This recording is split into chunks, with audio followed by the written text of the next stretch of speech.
Online ಆಹಾರ ವಿತರಣಾ ಸಂಸ್ಥೆ ಸ್ವಿಗ್ಗಿ ವಿರುದ್ಧ ಬೆಂಗಳೂರು ಹೋಟೆಲ್ ಮಾಲೀಕರು ಈಗ ಸಿಡಿದೆದ್ದಿದ್ದಾರೆ. ಸ್ವಿಗ್ಗಿ ಸೇವೆಯನ್ನು ಬಂದ್ ಮಾಡುವ ಎಚ್ಚರಿಕೆ ಕೊಟ್ಟಿದ್ದಾರೆ.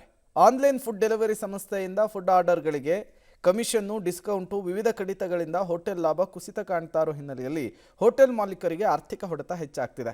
ಹೀಗಾಗಿ ನ್ಯಾಯಯುತ ಹಾಗೂ ಪಾರದರ್ಶಕ ಪಾಲುದಾರಿಕೆಗೆ ರೆಸ್ಟೋರೆಂಟ್ ಮಾಲೀಕರು ಒತ್ತಾಯ ಮಾಡ್ತಿದ್ದಾರೆ.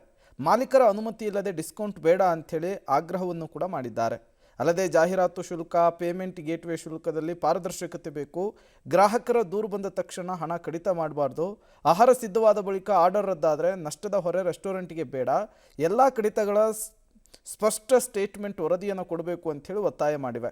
ಸಮಸ್ಯೆ ಬಗೆಹರಿದ ಇದ್ದರೆ ಆಗಸ್ಟ್ 15ರ ನಂತರ ಬೆಂಗಳೂರಿನ ರೆಸ್ಟೋರೆಂಟ್ಗಳು ಸಂಪೂರ್ಣ ಸ್ವಿಗ್ಗಿ ಆ್ಯಪನ್ನು ಬಂದ್ ಮಾಡುವಂತಹ ಎಚ್ಚರಿಕೆಯನ್ನು ಕೂಡ ಈ ಸಂದರ್ಭದಲ್ಲಿ ಕೊಟ್ಟಿದ್ದಾರೆ. ಹೋಟೆಲ್ಗಳಿಗೆ ಸ್ವಿಗ್ಗಿಯಿಂದ ಬಹಳಷ್ಟು ತೊಂದರೆಯಾಗುತ್ತಾ ಇತ್ತು. ಈ ಕಾರಣದಿಂದ ಸುಮಾರು 300ರಿಂದ 400 ಹೋಟೆಲ್ ಮಾಲೀಕರು ಸೇರಿ ಒಂದು ಸಭೆಯನ್ನು ಕರೆದಿದ್ದೆವು.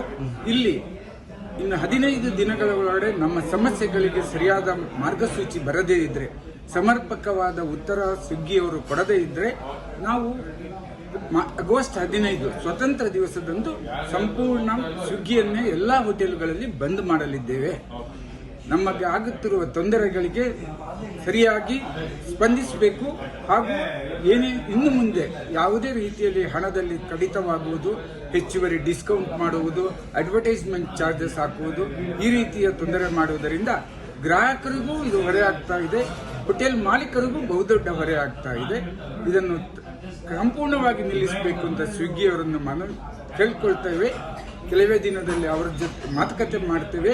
ಅದು ಮಾತಿನಲ್ಲಿ ಮಾತ್ರ ಆಗಬಾರ್ದು, ಕಾರ್ಯದಲ್ಲಿ ಬಂದರೆ ನಾವು ಸ್ವಿಗ್ಗಿಯನ್ನು ಕಂಟಿನ್ಯೂ ಮಾಡ್ತೇವೆ. ಇಲ್ಲದೆ